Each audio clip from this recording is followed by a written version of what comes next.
मदरसे में ज़कात का मसरफ़ है, वहाँ ज़कात देना जायज़। और जिस मदरसे में ज़कात का मसरफ़ नहीं है वहाँ ज़कात देना जायज़ नहीं। एक मदरसा है, उसमें गरीब तलबा है, चाहे नाबालिग हैं चाहे बालिग हैं, उस मदरसे में आप ज़कात दें और वो ज़कात इन गरीब तलबा पर खर्च करें, उस मदरसे में देना जायज़ है।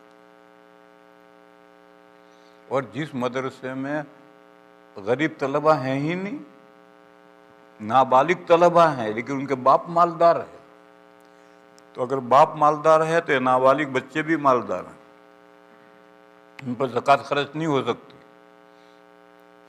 फिर उस मदरसे वो मदरसा ज़कात वसूल करता है और हीले तमलीग करके बिल्डिंगें बनाता है।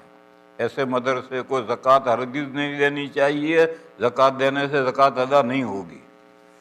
और ये जो हीले तमलीग है वो महज ढोंग है, हीले तमलीग से कोई हिल्लत नहीं पैदा होती। फतावा रहीमिया में लिखा है कि हीले तमलीग ढोंग है, उससे कोई हिल्लत नहीं पैदा होती। और इमदादुल फतावा में लिखा है कि हियल दियानात में हिल्लत वाकई का फ़ायदा नहीं देते, सरसरी हिल्लत पैदा होती है। अगर सही हिला हो तो अभी हकीकत में अल्लाह के यहाँ हिल्लत नहीं पैदा होगी, सरसरी दुनिया के एतबार से हिल्लत पैदा होगी। बस ये हीले तमलीग तो महज ढोंग है। एक किस्सा सुनाऊँ मैं तुम्हें। बॉम्बे के एक सेठ के यहाँ एक जुब्बे कुब्बे इमामे वाले मोहतमीम साहब चंदा लेने गए। देखने में बड़ा जोर का आदमी था, हजरत खिजर मालूम होता था। तो उस सेठ ने जो चंदा देना था दिया। फिर उसने कहा, हजरत मुझे एक मसला भी बता दो। क्या? मेरे पास 3 लाख रुपए इंटरेस्ट रखे हैं सूद के, ये रकम मुझे कहाँ खर्च करनी चाहिए? तो मोहतमीम साहब के मुंह में पानी आ गया, कहने लगा हमें दे दो। तो उस सेठ ने कहा ये तो सूद की रकम है, गंदी रकम, आप क्या करेंगे? कहने लगा हम उसको पाक कर लेंगे। उसने कहा गंदी रकम पाक हो जाएगी? हाँ, कैसे पाक करोगे?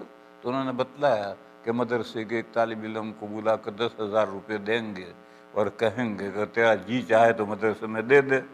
वो दे देगा मदरसे में, नहीं देगा तो हम टांगे तोड़ देंगे उसकी। ये मैंने बढ़ाया अंदर। उसने सुना गौर से, उसने कहा कि इस तरह हेर फेर करने से वो रकम सूद की पाक हो जाएगी? मैंने कहा पाक हो जाएगी। तो उसने कहा कि मेरी दुकान में गरीब नौकर हैं, ये हेर फेर मैं कर लूंगा। तो उठना भारी पड़ गया, फिर उठना भारी पड़ गया उसको। उस सेठ को दीनदार बंदा था, उसको करना नहीं था ये, लेकिन उसने कहा कि अगर इस तरह से हेर फेर करने से तो सूद की रकम पाक हो जाएगी, तो ये हेर फेर, मेरे दुकान में बहुत से गरीब तो नौकर हैं, मैं ये हेर फेर खुद ही कर लूंगा। और मेरे भाइयों और आगे बढ़ो, जो मिलियनर हैं वो अपनी ज़कात क्यों देंगे किसी को? तो वही अपने नौकरों के साथ हेर फेर करके ज़कात खुद ही रख लेंगे। अगर मोहतमीम हीले तमलीग कर सकता है तो ये मालवाला क्यों हीले तमलीग नहीं कर सकता? उसके लिए जायज़ है तो इसके लिए क्यों जायज़ नहीं?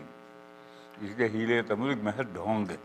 और ऐसे मदरसों में जहाँ ये होता है वहाँ हरगिज़ ज़कात नहीं देनी चाहिए। ज़कात दोगे ज़कात अदा नहीं होगी। और आपको मालूम नहीं है तो वो जाने, आपको मालूम नहीं है और आपने रकम दे दी तो वो जाने।